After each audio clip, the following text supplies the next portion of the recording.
my husband James the first time he met my parents, but he said, God, you guys fought all through dinner. I'm like, what are you talking about? We talked about the death penalty. We talked about legalizing drugs. That's what I grew up in. Like, we discussed everything. We argued about everything, and we didn't fight about those. There were issues, and we discussed them. So it was very political, and it was good. I think it really prepared me for life, let alone my work, to be able to have those conversations and realize when you're taking something personally that maybe you shouldn't, and sometimes maybe you should.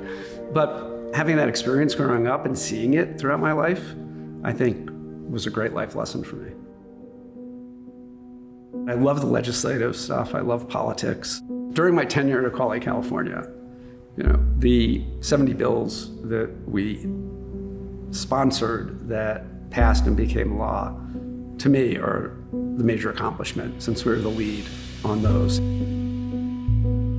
When the full domestic partner rights passed, and I was on the floor of the assembly, and there was just this long pause when we got to 40 before we got that 41st vote, because you need 41 yes votes in the assembly to pass anything.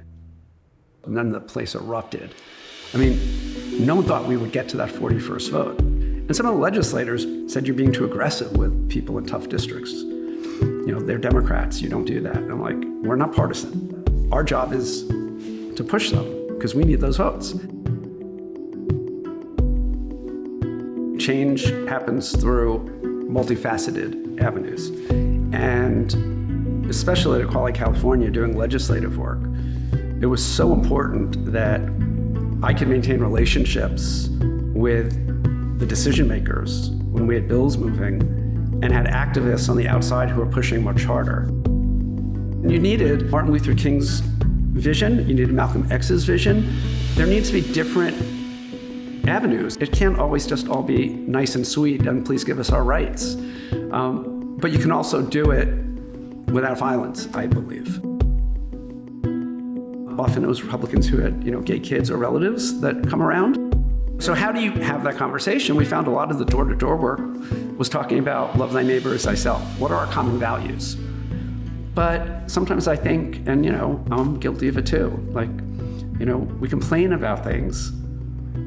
So how could I better use some of that time trying to move some people? My mom's expression to me all the time was, this isn't a dress rehearsal. And James and I use that a bunch. And it applies to all parts of your life, of course, but it also applies to my activism, right? This is your shot to do something important if that's what you want to do. Or if you want to do something else, do that. But